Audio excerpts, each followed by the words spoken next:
სალამი მეგობრებო,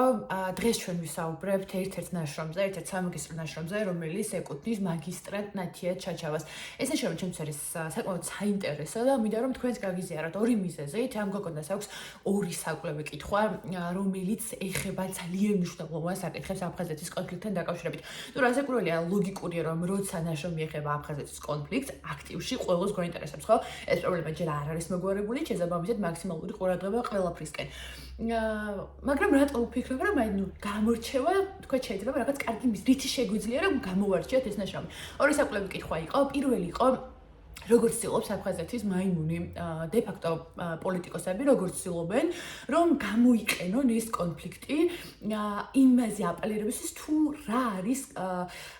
ქართული წარმოშობის აფხაზების და არაქართული წარმოშობის აფხაზების და არა მხოლოდ აფხაზი ქართველების ურთიერთობის ჭრილი, ანუ ჭრილად აქვთ აღებული მხოლოდ და მხოლოდ 90-იანი წლების კონფლიქტი და ცდილობენ რომ საერთოდ ის 100 წლეულების ურთიერთობა რა გვაქვს და მშვიდად რომ ცხოვრობდით და შეხმატკივრებულად რომ ცხოვრობდით ის საერთოდ დაივიწყონ და ამოსავალი წერტილი დაიწყონ აქედან, ანუ მე საიდანაც გავიხედავ, ხომ?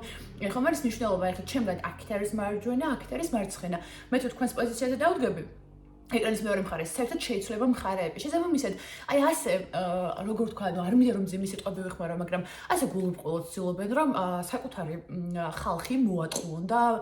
როგორც არაქართულ აფხაზებზე იმუშაონ, ისე აფხაზ ქართველებზე იმუშაონ და ზოგადად შექმნან სულ ნარატივი. მეორე საკვლევი კითხვა, რომელიც ამ ძალიან მაგარ გოგონას ჰქონდა,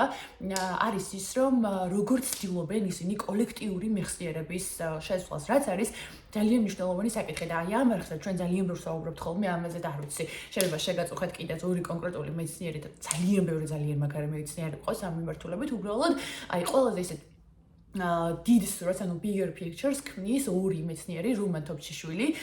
და თეიმურაზ გვანცელაძე, აი რომ დაგვიგულოთ ძალიან ბევრი მასალა უდევთ ხელმისაწვდომი, რაც შეგიძლიათ აი უბრალოდ გაიცნოთ და ერთი ამოსუნთქვით წაიკითხოთ, ეს ახასიათებს მათი ნაშრომების დიდ უმრავლესობას, თუნდაც აი რაღაც პოლიტოლოგიიდან გადასვლის და გადმოსვლის გარშე, უბრალოდ რომ აიღოთ და წაიღოთ, გაიცნოთ მათ ნაშრომებს, იქნება საერთოდ სუპერ. ხო და ძალიან ბევრს ვსაუბრობთ ხოლმე ამასთან დაკავშირებით და როგორ აყალბებენ ისტორიას, ნუ ვის ახლა მატყუე და გატყუე, ახლა ვის მოატყუებენ, ხო? ვერანაირ განათლებულ, ჭკვიან, დაალაგებულ ადამიანს ისინი ვერ მოატყუებენ. ცდილობენ აკადემიკოსების ჩართვას, ახლა მაგალითად შლიმონოვი რომ არის რუსი პროპაგანდისტი, ხო? ახლა ამ კაცმა საერთოდ გაინადგურა თავისი კარიერა იმით, რომ დააწერა ქართველებზე სისულელები, ანუ იმდენად რეალობას მოკლებული რაღაცები დააწერა, რომ ანუ თურმე წინარე ადიღეული ტომები ცხოვრობდნენ თლიანად დასავლეთ საქართველოში და აფხაზეთის ტერიტორიაზე, გურიის ტერიტორიაზე, აგერ თბილისამდე ჩამოვიდნენ და ანუ რეალურად საკუთარი აკადემიური რეპუტაცია დააყენა უდიდეს საფრთხის წინაშე კი არა, ანუ ეხლა რა ვიცი, ხა მაგას ვინც გაიხედავს, არც ერთი, არც დასავლელი და არც აღმოსავლელი მეცნიერი ამ კაცს სერიოზულად აღარ შეხედავს ამ ნაშრომებს, ვინც გაიცნობა. გარდა ამისა, აქ კიდევ ერთი საინტერესო პარადოქსი იქნება, რომ ისინი გვედავებიან რუსები და არაქართული წარმოშობის აფხაზები და ისინი რა ქვია, ოსები გვედავებიან, რომ საქართველოს ტერიტორიაზე მიგრაცია მოხდება სამხრეთიდანო. ანუ რეალურად აქ ჩვენ ცხოვრობდითო რა, ანუ გურია, აფხაზეთი, ისე რა სამიგრანო სულ მაგათი იყო რა, მოკლედ, მაგრამ აქ მე მეორე პარადოქსი იქნება. აქედან ქვემოდან სომხები გვედავებიან, რომ ანუ პირიქით სამხრეთ საქართველოს სულ ჩვენი იყო და თქვენ ჩრდილოეთიდან ჩამოხვედითო და არ ვიცი ხა და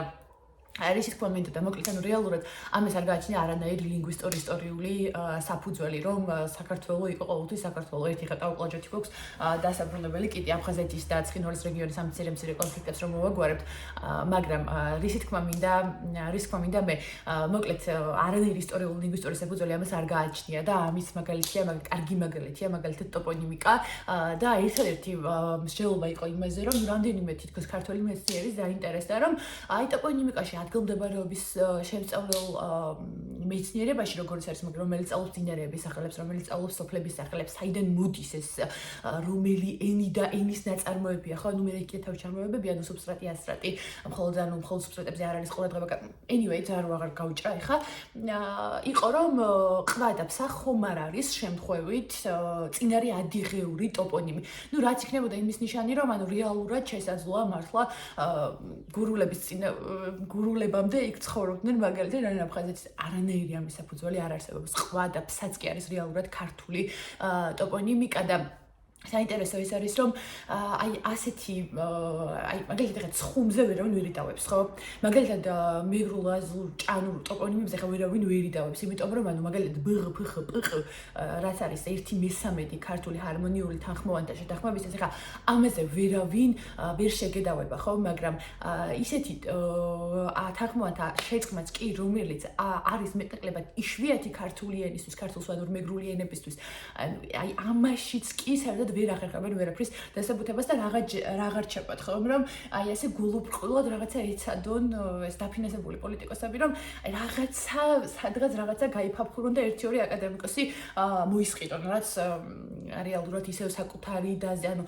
ინგლისურში ხო ესეთ გამოთქმა რომ აი საკუთარ ფეხში რო დაიწყავ ხო ყლიას და ანუ ისევ საკუთარ თავს იზიანებენ მაგრამ დიდი მადლობა ყურადღებისთვის და